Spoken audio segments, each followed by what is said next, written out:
الحمد لله نحمده ونستعينه ونستغفره ونؤمن به ونتوكل عليه ونعوذ بالله من شرور أنفسنا ومن سيئات أعمالنا من يهده الله فلا مضل له ومن يضلل فلا هادي له وأشهد أن لا إله إلا الله وحده لا شريك له وأشهد أن محمدا عبده ورسوله أما بعد فأعوذ بالله من الشيطان الرجيم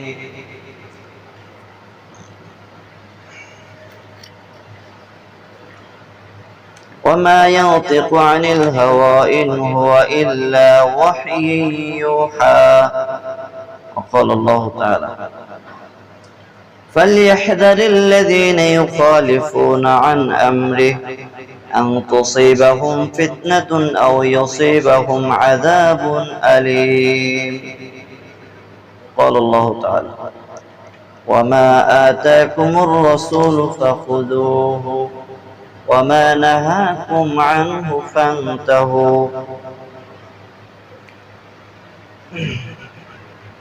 وعن أبي سعيد الخدري رضي الله عنه أن النبي صلى الله عليه وسلم لا تتبعون السنن من قبلكم شبرا بشبر وذراعا بذراع حتى لو سلكوا حجر ضب لسلكتموه قلنا يا رسول الله اليهود والنصارى قال فمن رواه البخاري وعن حذيفة رضي الله عنه رأى رجلا لا يتم ركوعه والسجود فلما قضى صلاته قال له حذيفة ما صليت ولو مت على غير سنة محمد صلى الله عليه وسلم رواه البخاري যাবতীয় প্রশংসা একমাত্র আল্লাহ সুবহানাহু ওয়া তাআলার জন্য। আলহামদুলিল্লাহ। মুহাম্মদুর রাসূলুল্লাহ সাল্লাল্লাহু আলাইহি ওয়াসাল্লামের উপর অগণিত অসংখ্য দরুদ ও সালাম বর্ষিত হোক। আল্লাহুম্মা সাল্লি আলাইহি আল্লাহুম্মা বারিক আলাইহি। আজকে জুমার খুতবার বিষয় হলো সুন্নাত কি ও কেন। আমাদের আগে বুঝতে হবে যে সুন্নাতটা কি, তারপরে দ্বিতীয়ত যে আলোচনা হবে সেটা সুন্নাতটা কেন মানতে হবে। সুন্নাত কি এই প্রশ্নের উত্তরে বাংলাদেশের অধিকাংশ মানুষ জানে যে সুন্নাত মানে হলো ঐচ্ছিক কিছু বিষয়কে বলা হয় সুন্নাত। ঠিক আছে না? মানুষেরা জানে বা বাংলাদেশের মানুষেরা জানে যে সুন্নাত মানে হলো ঐচ্ছিক কিছু বিষয়, মানে আমি চাইলে মানতেও পারি, চাইলে বাদও দিতে পারি। তাহলে আমার ইখতিয়ারে, আমার অধীনে, আমার ইচ্ছার অধীন আমি চাইলে সুন্নাত মানবো, চাইলে সুন্নাত ছেড়ে দিব। সুন্নাত বলে দাড়ি কি? দাড়ি রাখা সুন্নাত, রাখলে নেকি আছে, না রাখলে কোনো গুনাহ নাই। ভাবছে এরকম একটা চিন্তাধারা, মানে এটা কি, এটা সুন্নাত। 2 রাকাত নামাজ ফরজের পরে আমরা 2 রাকাত সালাত আদায় করি, বা কেউ 4 রাকাত এরকম ভাবে সালাত আদায় করি, তাহলে এটা কি, এটা সুন্নাত।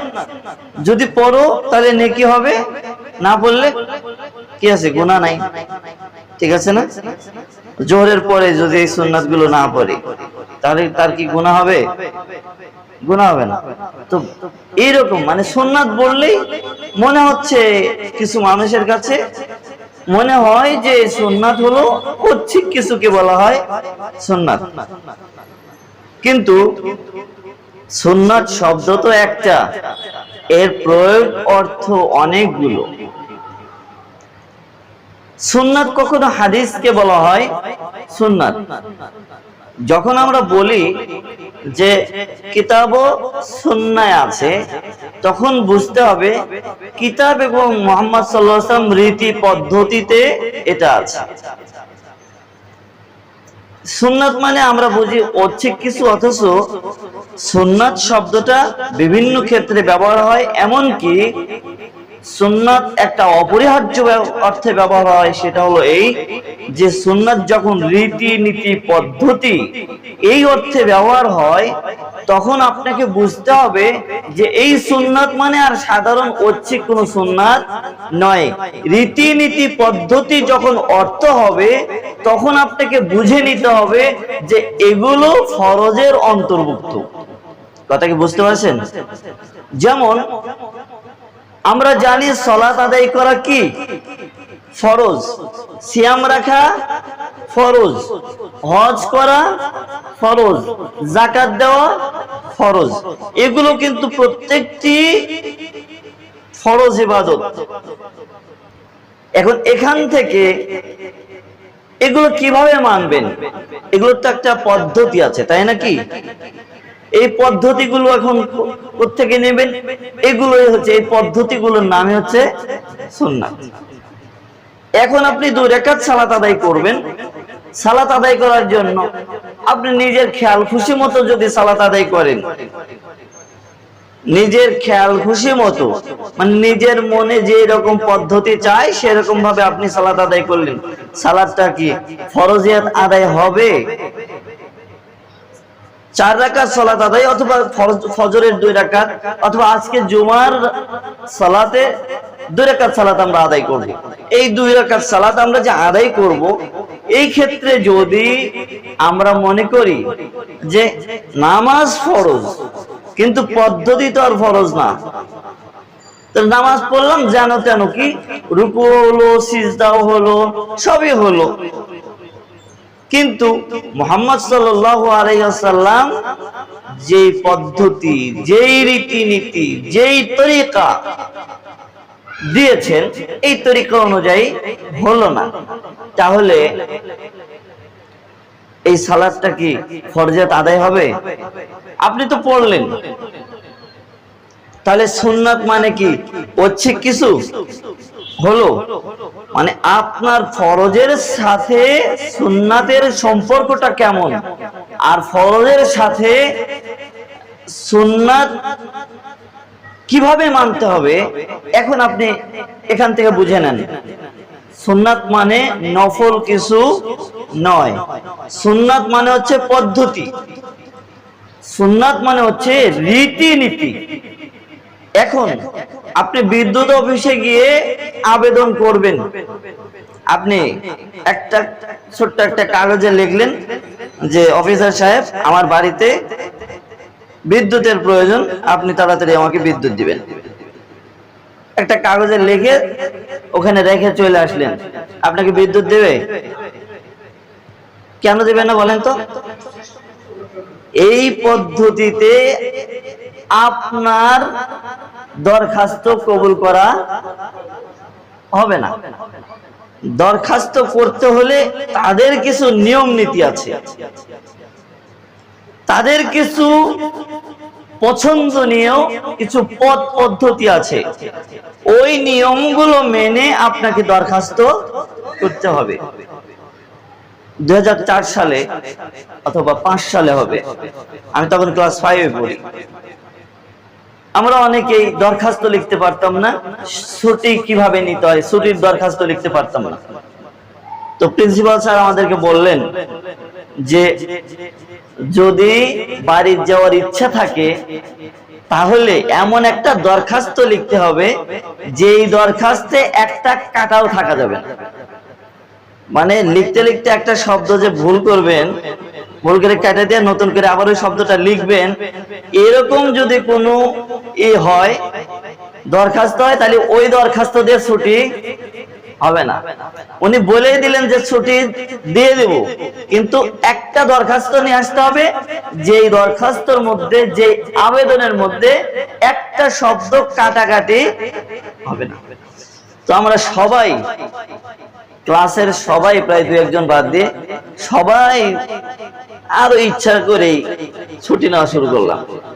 কিন্তু এই একটা দরখাস্ত লিখতে গিয়ে পুরো একটা খাতা শেষ, অথচ একটা দরখাস্ত পরিপূর্ণভাবে একদম নির্ভুলভাবে কাটাকাটি ছাড়া সম্ভব হলো না। আর ওদিকে তো স্যার বলেই দিয়েছেন যে একটা যদি কাটাকাটি থাকে তাহলে ছুটি হবে না। তো যাই খুব কষ্ট করে একটা দরখাস্ত লিখলাম, তারপরে ছুটি হলো। তো সামান্য একদিনের দরখাস্ত, একটা ছুটির দরখাস্ত লিখতে গিয়ে যদি এত নিয়ম এত পদ্ধতি প্রয়োজন হয়, সামান্য বিদ্যুৎ নেবেন, বিলটা তো তারা দেবে না, বিল তো আপনাকেই দিতে হবে। ঘরের যে ওয়ারিং কাজ আছে এই কাজ তো তারা পূর্ণ করে দেবে না, এটা তো আপনার পকেট থেকে পূর্ণ করতে হবে। এরপরেও যদি আপনাকে এতগুলো পদ্ধতি মানতে হয়, আপনি জান্নাতে যাবেন, আপনি আল্লাহর সন্তুষ্টি চান, আপনি আখিরাতে জান্নাত চান, তো আপনি নিয়ম মানবেন না, পদ্ধতি মানবেন না, আপনার জন্য কি জান্নাত একেবারে খোলা রেখে দিয়েছে? এটা কি কলা যে 5 টাকা দিয়ে কিনে নেবেন? এত সস্তা না। সুন্নাত মানে ঐচ্ছিক কিছু নয়। সুন্নাত মানে আমার মন যদি চায় তাহলে আমি সেটা মানবো, আর মন যদি না চায় তাহলে মানবো না। এটার নাম সুন্নাত নয়। সুন্নাত মানে এটা নয় যে আমার সমাজে যেটা আছে চালু সেটা মানলে ভালো বা সেটাই মানবো, হাদিসে যাই থাক আমরা কিছু একটা তো করলাম, নেকি ঠিকই পাবো, এরকম মানে এটাকে বলা হয় সুন্নাত না। এটা কিন্তু কখনোই সুন্নাত হতে পারে না।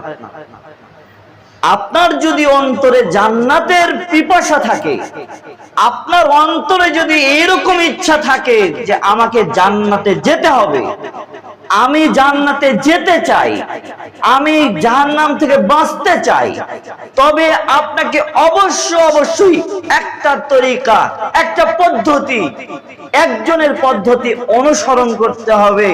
তিনি কে? মুহাম্মদ সাল্লাল্লাহু আলাইহি ওয়াসাল্লাম। কথা কি বুঝতে পারছেন? আপনি যদি মনে করেন যে আপনি জান্নাতে যেতে চান, তাহলে আপনার জন্য এই ব্যক্তিটাকে বাদ দিলে আপনার শরীয়ত, আপনার ধর্ম আপনার কাছে থাকবে না। কথা কি বুঝতে পারছেন? তাহলে সুন্নাত যখন অর্থ হয় রীতিনীতি পদ্ধতি, তখন এই সুন্নাত মানে আর ঐচ্ছিক কিছু থাকে না, এই সুন্নাত মানে ফরজ হয়ে যায়। কথা বুঝতে পারছেন? যেমন রাসূলুল্লাহ সাল্লাল্লাহু আলাইহি ওয়াসাল্লাম রীতিনীতি পদ্ধতি অর্থে সুন্নাতকে বুঝাইতেন। এ ব্যাপারে একটি হাদিস বর্ণিত হয়েছে এবং কোরআনে একটি আয়াতও রয়েছে। আল্লাহ রাব্বুল আলামিন সূরা আল ইমরানের 137 নম্বর আয়াতে একটা বক্তব্য দিয়েছেন। এক হচ্ছে ক্বাদ খালাত মিন ক্বাবলিকুম সুনানুন। আল্লাহ বলছেন যে সুনান মানে কি? রীতিনীতি পদ্ধতি। আল্লাহ বলছেন ক্বাদ খালাত মিন ক্বাবলিকুম সুনানুন, তোমাদের পূর্বে, তোমাদের আগে অনেক রীতিনীতি পার হয়ে গেছে। এখন সেগুলো তোমরা দেখো, ফাসিরু ফিল আরদ কাইফা কানা আকিবাতুল মুকাদ্দিবিন। মিথ্যারোপকারীরা সেই নিয়মগুলোকে যে অস্বীকার করেছিল, তাদের পরিণামগুলো কেমন হয়েছে একটু ঘুরে ঘুরে সেগুলো দেখো। তাহলে সুনান মানে কি? সুনান মানে রীতিনীতি। এই সুন্নাত শব্দটি হচ্ছে এক বচন, আর এটাকেই বহুবচনে বলা হয় সুনান। এই সুনান শব্দটি কোরআনুল কারীমে এভাবে এসেছে ক্বাদ খালাত মিন ক্বাবলিকুম সুনানুন। ইতিপূর্বে অনেক নবী রাসূল এসেছিল, এজন্য ইতিপূর্বে অনেক নিয়ম রীতিও চলে গেছে। অতএব ফাসিরু ফিল আরদ, তোমরা জমিনে ভ্রমণ করো, কাইফা কানা আকিবাতুল মুকাদ্দিবিন, ওই রীতিনীতি পদ্ধতিগুলোর অস্বীকারীদের পরিণতি কেমন হয়েছে সেগুলো একটু ঘুরে ফিরে দেখো। এরপর রীতিনীতি সম্পর্কে রাসূলুল্লাহ সাল্লাল্লাহু আলাইহি ওয়াসাল্লাম আমাদেরকে সচেতন করেছেন, সতর্ক করেছেন এইভাবে। আবু সাঈদ খুদরি রাদিয়াল্লাহু তাআলা আনহু বলছেন, আন্নান নবী সাল্লাল্লাহু আলাইহি ওয়াসাল্লাম ক্বালা, রাসূলুল্লাহ সাল্লাল্লাহু আলাইহি ওয়াসাল্লাম এইভাবে তিনি বলেছেন, লা তাত্তাবিউন্না সুনানা মিন ক্বাবলিকুম মান কানা ক্বাবলাকুম। দেখো, লা তাত্তাবিউন্না সুনানা মিন ক্বাবলিকুম, তোমরা পূর্বের যারা ছিল তাদের নিয়ম রীতির অনুসরণ করবে। এমন ভাবে নিয়ম রীতির অনুসরণ করবে, শিবরান বিশিবরিন, একেবারে বিঘতে বিঘতে। কথা বলছেন, বিঘতে বিঘতে। তার মানে তারা যদি 1 ইঞ্চি অন্যায় করে বা 1 ফুট অন্যায় করে বা 1 ব্রিক অন্যায় করে, এই যে এটা কি অর্ধ হাত, তারা যদি এইটুকু কাজ করে থাকে, তারা যদি এইরকম ভাবে এইটুকু আল্লাহর বিধান অমান্য করে থাকে, তারা যদি এইটুকু পরিমাণ তাদের নবীদের নাফরমানি করে থাকে, তাহলে তোমরাও ওইভাবে নাফরমানি করবে। জিরান বিজিরাইন, একেবারে হাতে হাতে মিলে যাবে, অর্ধ হাতেও মিলে যাবে, হাতে হাতেও মিলে যাবে। অন্য হাদিসে আসছে যে যদি তারা তাদের মায়ের সাথে জেনায় লিপ্ত হয়, তোমরাও তোমাদের মায়ের সাথে জেনায় লিপ্ত হবে। অন্য ওই হাদিসে আসছে যে 2 জুতার মতো তোমরা তাদেরকে অনুসরণ করবে। তো তখন এরপরে রাসূলুল্লাহ সাল্লাল্লাহু আলাইহি ওয়াসাল্লাম বলছেন, হাত্তা লাউ সালাকু হুজরা বাব্বিন, যদি তারা, হুজরা জব্বিন মানে হচ্ছে গুইসাপের খামা আছে না, গুইসাপের গর্ত আছে না, এটাকে বলা হয় হুজরা বাব্বিন। যদি তারা লাউ সালাকু, যদি তারা চলে যায় কোথায়, হুজরা বাব্বিন, গুইসাপের গর্তে চলে যায়, তাহলে লা সালাকতুমুহু, তোমরাও তাদের অনুসরণ করে গুইসাপের গর্তের মধ্যেই ঢুকে যাবে। তাহলে তারা যে নিয়মগুলো মানবে, তোমরাও ওই নিয়মগুলো এইভাবে স্বাভাবিকভাবে মেনে নেবে। তখন আবু সাঈদ বলছেন যে, ইয়া রাসূলুল্লাহ, তারা কি ইহুদি নাসারা নাকি? তখন রাসূলুল্লাহ সাল্লাল্লাহু আলাইহি ওয়াসাল্লাম বললেন, ফামান, আরে তারা ছাড়া কারা হবে? মানে তোমরা যে ইহুদি নাসারাদের অনুসরণ করবে এমন ভাবে যে তারা যদি গুইসাপের গর্তের মধ্যে ঢুকে যায়, তোমরাও তাদের পিছনে পিছনে গুইসাপের গর্তে ঢুকে যাবে। এই হাদিস দিয়ে কি বোঝানো হচ্ছে? এই হাদিস দিয়ে বোঝানো হচ্ছে এমন একটা সময় আসবে যেই সময়ে তোমরা আমার রেখে যাওয়া নীতি রীতি পদ্ধতি পথ পন্থা, আমি যা তোমাদেরকে দিয়েছি, জান্নাতে যাবার জন্য আমি তোমাদেরকে যা শিক্ষা দিয়েছি, এইগুলো সব ভুলে গিয়ে তোমরা কাদের অনুসরণ করবে? ইহুদি নাসারাদের অনুসরণ করবে। তো আমাদের মুসলিম উম্মাহ অধিকাংশের এই রোগে আক্রান্ত হয়ে গেছে, অধিকাংশই এই রোগে আক্রান্ত হয়ে গেছে। ইসলামের সাথে শাসন যে শাসন ব্যবস্থা সংযুক্ত এবং এটা বিশ্বাসে ধারণ করতে হবে, সেটা কোনটা আপনারা বলতে পারেন? সেটা বলতে পারেন? কেউ জানেন না? ইসলামের যে শাসন ব্যবস্থা আছে, এই শাসন ব্যবস্থার নাম কি বলেন তো? খেলাফা। এটা হচ্ছে খেলাফত। খোলাফায়ে রাশেদার এই আদর্শই হচ্ছে রাজনৈতিক অঙ্গনে আমাদের আদর্শ। অন্য কেউ আমাদের আদর্শ হতে পারে না। এখন আমরা কি খোলাফায়ে রাশেদার ওই আদর্শ উদ্ধারে ব্যস্ত আছি? আমরা কিন্তু ওই আদর্শ উদ্ধারে ব্যস্ত নাই। আমরা এখন ওই যে লাউ দাখালু উদরা দব্বিন, তারা যদি গুইসাপের গর্তে যায়, আমরাও গুইসাপের গর্তে যাচ্ছি। তার মানে আমরা গুইসাপের গর্তের অনুসরণ করছি, আমরা খোলাফায়ে রাশেদার অনুসরণ থেকে পিছিয়ে গেছি। কথা কি বুঝতে পারছেন?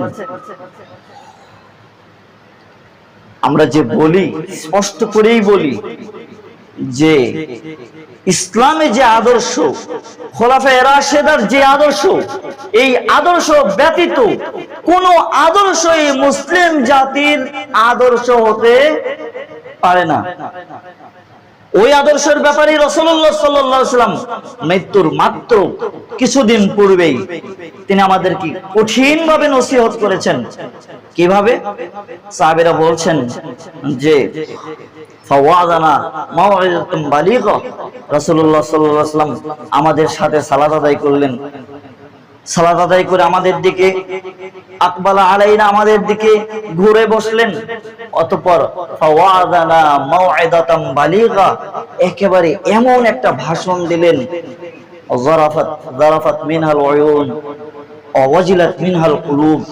এই ভাষণটা শুনে আমাদের চোখ দিয়ে অশ্রু প্রবাহিত হলো আর অন্তরগুলো একবারে বিগলিত হয়ে গেল। রাসূলুল্লাহ সাল্লাল্লাহু আলাইহি ওয়াসাল্লাম এই ভাষণ দেওয়ার পর সাহাবী বলছেন, আল্লাহ রাসূল আমাদেরকে আরো কিছু নসিহত করুন। তখন তিনি বললেন যে দেখো, ওমাইয়াইশ মিনকুম বাদি ফাসারা ইখতিলাফান কাসীরা, আমার পরে আমি তো মরে যাচ্ছি, আমি তো মরে যাব এবং দিনও পরিপূর্ণতার শেষ পর্যায়ে চলে এসেছে। শুধুমাত্র ওই আয়াতটা নাজিল হওয়া বাকি, আল ইয়াউমা আকমালতু লাকুম দীনাকুম ওয়া আতমামতু আলাইকুম নি'মাতি ওয়া রাদিতু লাকুমুল ইসলামা দীনা। কেউ কেউ বলছেন মৃত্যুর মাত্র ৮১ দিন পূর্বে রাসূলুল্লাহ সাল্লাল্লাহু আলাইহি ওয়াসাল্লাম এই সতর্কবাণী, এই নসিহতটি মুসলিম উম্মাহকে দিয়েছিলেন। তিনি সেই নসিহতে, সেই ওসিয়তে তিনি বলেছিলেন, ওমাইয়াইশ মিনকুম বাদি, আমার পরে তোমাদের মধ্যে তোমরা ফাসায়ারা ইখতিলাফান কাসীরা, অনেক মতনৈক্য দেখতে পারবে। নামাজ কিভাবে পড়বে, এটাতেও মতনৈক্য তৈরি হবে। দিন কায়েম কিভাবে করবে, এখানেও মতনৈক্য তৈরি হবে। সিজদা কিভাবে করবে, সেখানেও মতনৈক্য তৈরি হবে। সর্ব জায়গায় কি হবে? মতনৈক্য তৈরি হবে। মতনৈক্য মানে কারোর সাথে কারো মতের মিল হবে না। রাসূলুল্লাহ সাল্লাল্লাহু আলাইহি ওয়াসাল্লাম সতর্ক করেছেন যে ওই সময় তোমরা অসংখ্য মত দেখতে পারবে, তবে তোমাদের জন্য কোনটা গ্রহণীয় হবে সেটাই হচ্ছে এই ফাআলাইকুম বিসুন্নতি, তোমাদের জন্য করণীয়, তোমাদের জন্য অপরিহার্য ওই পথটি ধরার, সুন্নতি, যেটা আমার পথ, আমি যেটা পছন্দ করেছি, আমি যেটা তোমাদেরকে দিয়েছি, ওইটা তোমাদের গ্রহণ করা তোমাদের উপর অপরিহার্য। সাথে সাথে ওয়াসুন্নাতুল খুলাফাইল মাহদিয়িন আর রাশিদিন, আর হেদায়েত প্রাপ্ত খুলাফায়ে রাশিদার যারা আছেন তাদেরকে তোমরা অনুসরণ করবে। তাহলে অনুসরণীয় কারা হলেন? রাসূলুল্লাহ সাল্লাল্লাহু আলাইহি ওয়াসাল্লাম এবং তার পরবর্তীতে খুলাফায়ে রাশিদা। তাহলে রাজনৈতিক ক্ষেত্রে কাদেরকে আপনি অনুসরণ করবেন? ইরানকে, ইরাককে, সৌদি আরবকে, কাকে? খোলাফায়ে রাশেদার আদর্শ কয়েকটা কারণে এখনো কোন জায়গাতে স্ট্রং ভাবে খোলাফায়ে রাশেদার আদর্শ প্রতিষ্ঠা হতে পারেনি। তার মধ্যে একটা হচ্ছে ইহুদি নাসারাদের দেওয়া পথ পদ্ধতিকে গ্রহণ করার কারণে। মানে এদের পিছনে সময় দিতে জীবন শেষ। আপনি খোলাফায়ে রাশেদিনের সুন্নাতের পিছনে কিভাবে সময় দিতে পারেন? সময় হবে? এদিকে পরিবার চালাতে একটা সংগ্রাম, অন্যদিকে আপনার রাজনৈতিক দৃষ্টিভঙ্গিতে আর একটা দল আছে, আর একটা অনুসরণীয় আদর্শ আছে। আপনি এই দুইটাতে সময় দিতে আপনার জীবন কেল্লাফতে। তাহলে আপনি খোলাফায়ে রাশিদিনের আদর্শ আপনার আমার মাধ্যমে কিভাবে প্রতিষ্ঠিত হবে? আপনার স্বপ্নে, আপনার বিশ্বাসে ধারণ করতে হবে খোলাফায়ে রাশিদিনের আদর্শ আমি আমার মাধ্যমে যদিও প্রতিষ্ঠা না হয়, তবে আমি প্রতিষ্ঠার স্বপ্ন দেখবই দেখব। এবং সেই লক্ষ্যে রাসূলুল্লাহ সাল্লাল্লাহু আলাইহি ওয়াসাল্লাম যে পদ্ধতিতে সাহাবায়ে কেরামকে জাগিয়ে তুলেছিলেন, যে পদ্ধতিতে সাহাবায়ে কেরামকে প্রস্তুত করেছিলেন, ওই পদ্ধতিতে এই জাতি গঠনে আপনাকে মনোনিবেশ করতে হবে। অন্যথায় কোনোভাবেই খোলাফায়ে রাশেদার আদর্শ প্রতিষ্ঠা সম্ভব নয়। কথা বুঝতে পারছেন? সম্মানিত মুসল্লিবৃন্দ, এই জন্য রাসূলুল্লাহ সাল্লাল্লাহু আলাইহি ওয়াসাল্লাম ওই বক্তব্যটি এত কঠিন ভাবে দিলেন যে তোমরা আমার সুন্নাত, আমার দেওয়া রীতি নীতি পদ্ধতি এমন ভাবে গ্রহণ করবে যে তামাসসাকু বিহা ওয়া আদু আলাইহা বিন নওয়াজিজ, একবারে হাত দিয়ে আর দাঁত দিয়ে কামড়ে আর শক্তভাবে ধরবে। হাত দিয়েও ধরবে আর নওয়াজিজ মারের দাঁত দিয়ে কামড়ে ধরবে।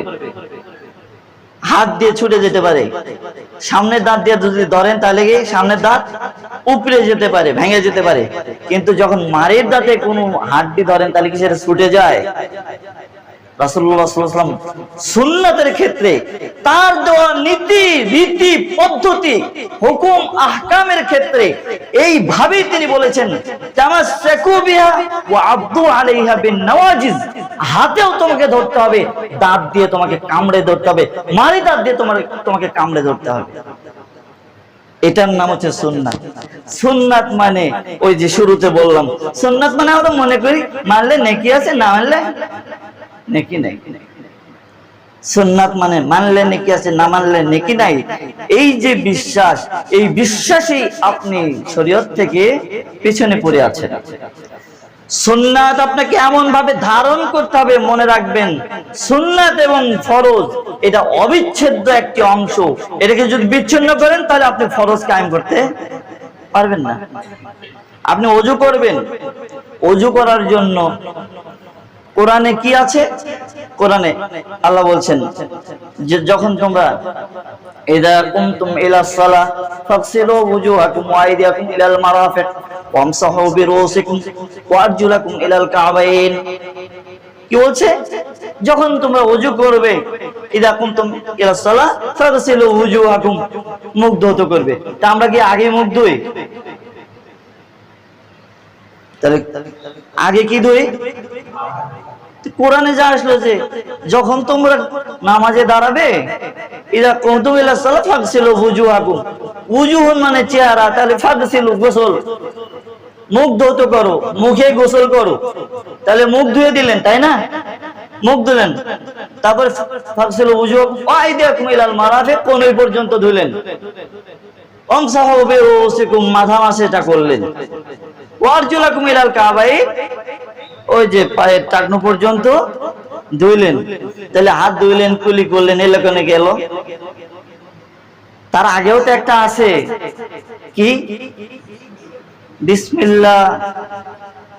ইচ্ছাকৃতভাবে রাসূলুল্লাহ সাল্লাল্লাহু আলাইহি ওয়াসাল্লাম বলছেন, যদি কেউ বিসমিল্লাহ পরিত্যাগ করে, বিসমিল্লাহ ছাড়া ওযু হয় না। বিসমিল্লাহ ছাড়া কি হয় না? তাহলে ইচ্ছাকৃতভাবে যদি কেউ বিসমিল্লাহ পরিত্যাগ করে তাহলে তার ওযু হবে না। কোরআনের মধ্যে কি ওইটা আসছে? কোরআনের মধ্যে বিসমিল্লাহ বলার কথা আসছে? হাত ধোয়ার কথা আসছে? কুলি করার কথা? ফাতামাজমাজা ওয়াস্তানশাকা, এই যে নাকের মধ্যে যে পানি ঢুকানো হয়, এটা কথা আসছে? তাহলে অনেকগুলো আসলো না। তাহলে আপনি মনে করেন যে কোরআনের অনুসরণ করবেন, কোরআন ফরজ না? কোরআন ফরজ, তাহলে আপনি ফরজ কায়েম করবেন। তাহলে ফরজ কায়েম করতে আপনি সুন্নাহ ছাড়া কি কায়েম করতে পারতেছেন? একটা ওযুই কায়েম করতে পারতেছেন না। ফরজ কায়েম করতে একটা ওযুই কায়েম করতে পারছেন না। তাহলে ফরজ বাদ দিয়ে, আপনি সুন্নাত বাদ দিয়ে, হাদিস বাদ দিয়ে, রাসূলুল্লাহ সাল্লাল্লাহু আলাইহি ওয়াসাল্লামের তরিকা পদ্ধতি বাদ দিয়ে আপনি কিভাবে আপনার মুক্তির পাথেও জান্নাতে যাওয়ার পথ তৈরি করতে পারেন? আপনি কিভাবে দিন কায়েম করতে পারেন? সম্ভব? অসম্ভব। অতএব আমরা যে স্বপ্নগুলো দেখছি, এই স্বপ্নগুলো ঘুমের ঘরের স্বপ্ন। এই স্বপ্ন দিয়ে জান্নাতের স্বপ্ন দেখা যায় না। স্বপ্ন হলো সেটাই যেটা আপনার চলনে বলনে আকীদায় আমলে সর্বক্ষেত্রে চর্চা হয়, যেটা আপনার অভ্যাসে পরিণত হয়ে যায়, যেটা আপনি রাসূলুল্লাহ সাল্লাল্লাহু আলাইহি ওয়াসাল্লামের পথ পদ্ধতি একটু উল্টাপাল্টা দেখলে আপনার অন্তরে ধাক্কা খায়। এরকম মন মানসিকতা, এরকম মেজাজ, এরকম মন যদি আপনি তৈরি না করতে পারেন, আপনি মনে রাখবেন আপনার মাধ্যমে কখনোই দিন কায়েম সম্ভব নয়। কথা কি অন্যায় বললাম, তাই না? অন্যায় হলো? এই দেখেন, একটা সিজদাও যে হবে না তার একটা হাদিস দেখেন। হুযায়ফা রাদিয়াল্লাহু তাআলা আনহু তিনি বলছেন, আচ্ছা সাহাবীরা কি ভুল করেন? দেখেন ভুলে এইভাবে দেখেন, সহিহ বুখারীর 808 নম্বর হাদিসে আসছে যে হুযায়ফা রাদিয়াল্লাহু তাআলা আনহু বলছেন, রাআ রাজুলান লা ইউতিম্মা রুকুহু ওয়া সুজুদাহু। হুযায়ফা রাদিয়াল্লাহু তাআলা আনহু একজন ব্যক্তিকে দেখছেন তিনি সালাত আদায় করছেন, কিন্তু লা ইউতিম্মা রুকুআহ ওয়া সুজুদা, তিনি তার রুকু সিজদা সঠিকভাবে করছেন না। ফালাম্মা কাদা সালাতাহ, মুসল্লি যখন সালাত শেষ করলো, ক্বালা লাহু হুযায়ফা, হুযায়ফা রাদিয়াল্লাহু তাআলা আনহু তাকে গিয়ে বললেন, এই বসো, মা সাল্লাইতা, তুমি এখন কি করলে? তো লোকটা বলছে সালাত আদায় করলাম। তখন হুযায়ফা বলছেন, মা সাল্লাইতা, তুমি তো সালাত আদায় করো নাই। কি বললেন? কথা বুঝতে পারছেন? এই নগদে কিন্তু সালাত আদায় করলো, কিন্তু হাদিসের ভাষ্য রাআ রাজুলান, হুযায়ফা একজন ব্যক্তিকে সালাত আদায় করলেন, তিনি শুধুমাত্র কি করেননি? রুকু এবং সিজদা যথাযথভাবে পূর্ণ করেননি। হুযায়ফা বললেন, তুমি এতক্ষণ কি করলে? বলে সালাত আদায় করলাম। বলে না, তোমার তো লা সালাতা, তুমি তো সালাত আদায় করোনি। এরপরে হুযায়ফা শক্তভাবে বললেন, ওয়ালাউ মুত্তা আলা গায়রি সুন্নতি মুহাম্মাদিন সাল্লাল্লাহু আলাইহি ওয়াসাল্লাম, তুমি এইভাবে সালাত আদায় করতে করতে যদি মারা যাও, তাহলে মুহাম্মদ সাল্লাল্লাহু আলাইহি ওয়াসাল্লামের রীতিনীতি পদ্ধতির উপরে মারা যেতে পারবা না। কথা বুঝতে পারছেন? তাহলে পূর্ণ জীবনটা গঠন করতে হবে, মনের ভিতরে ধারণ করতে হবে, অন্তরের ভিতরে গেঁথে নিতে হবে। রাসূলুল্লাহ সাল্লাল্লাহু আলাইহি ওয়াসাল্লামের সুন্নাত পথ পদ্ধতি কখনো ঐচ্ছিক কোনো বিষয় নয়, বরং ফরজ কায়েমের একটি পথ ও পদ্ধতি। প্রতিটা ফরজ এবং ওয়াজিবাত এগুলো কায়েম করার জন্য সুন্নাত অবিচ্ছিন্ন বিষয়। এখানে যদি আপনি বিচ্ছিন্ন করেন, তাহলে আপনি দিন থেকে বিচ্ছিন্ন হয়ে যাবেন, তার তরিকা থেকে, তার উম্মাত থেকেও বিচ্ছিন্ন হয়ে যাবেন। আল্লাহ রাব্বুল আলামিন আমাদেরকে যথাযথভাবে সুন্নাতের মূল্যায়ন